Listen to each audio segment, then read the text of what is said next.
The transition into motherhood represents what is arguably the most profound metamorphosis of a woman's adult life. It is the moment a woman becomes a mother.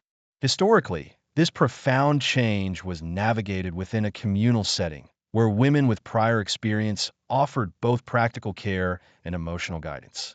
An entire community was involved in nurturing the new child. In contemporary society, however, a new mother might face this transition in isolation.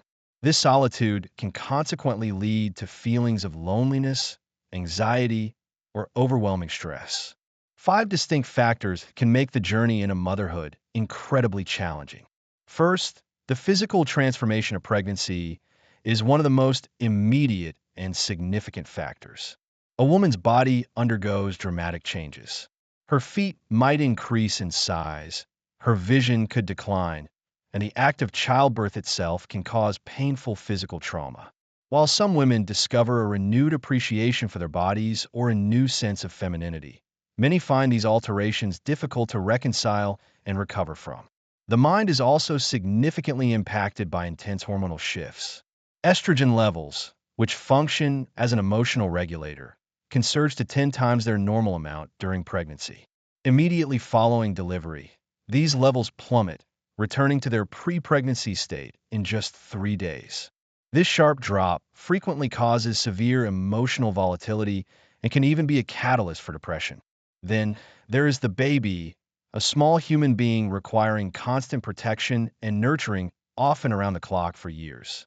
Persistent crying can push a new mother to her breaking point. And if the infant becomes ill, she may be consumed by worry and a sense of powerlessness.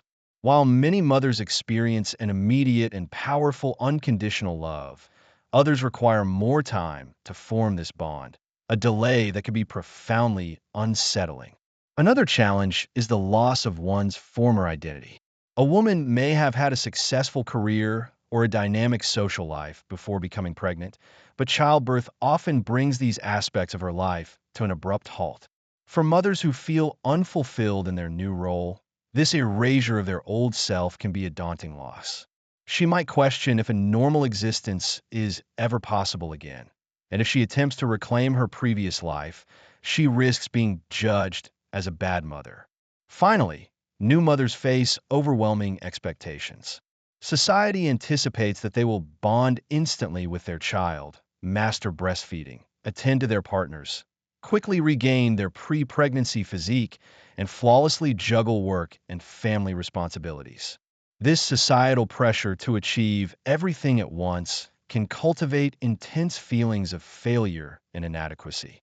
When you combine these factors with severe sleep deprivation, ceaseless nighttime feedings, endless diaper changes, and hours spent comforting an infant, it becomes clear why a mother might sometimes yearn for her previous life.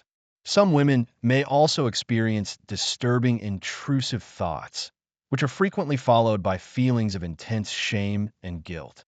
This spectrum of maternal mental distress can manifest in various forms, from the mild baby blues to postpartum depression and even postpartum psychosis. The baby blues describe a transient period of low mood, characterized by light mood swings and sadness in the initial days and weeks after giving birth, which generally resolves without intervention. It is often a direct consequence of hormonal changes and affects as many as 4 out of 5 new mothers. Postpartum depression, or PPD, is a more serious and prolonged depressive disorder that emerges following childbirth. PPD often necessitates medical treatment and can persist for many months. Its symptoms include debilitating fatigue, enduring sadness, and a struggle to connect with the baby. This condition impacts nearly 10% of new mothers. Postpartum psychosis, or PPP, constitutes a grave and urgent psychiatric condition affecting approximately 1 in every 1,000 mothers. Symptoms may involve hallucinations, severe agitation, and insomnia, a combination that can endanger the lives of both the mother and her newborn. In the majority of modern societies, PPP is a leading cause of death for new mothers. There are 4 key ways to provide support. Implementing clear protocols can ensure that healthcare professionals regularly assess a patient's mental state during pregnancy and, most critically, after delivery. The support of a partner, family, friends, or a skilled midwife can provide immense benefits. Often, the most effective approach is a support group where new mothers can openly share their feelings with others who have undergone the same experience. These groups can also operate online. In situations of severe distress, medication may be the only course of action to avert a catastrophic outcome. And this help is vital because for every infant we joyfully welcome into the world, there may be an adult who requires just as much care and attention as the child. As the philosopher Osho once noted, the birth of a child is also the birth of a mother.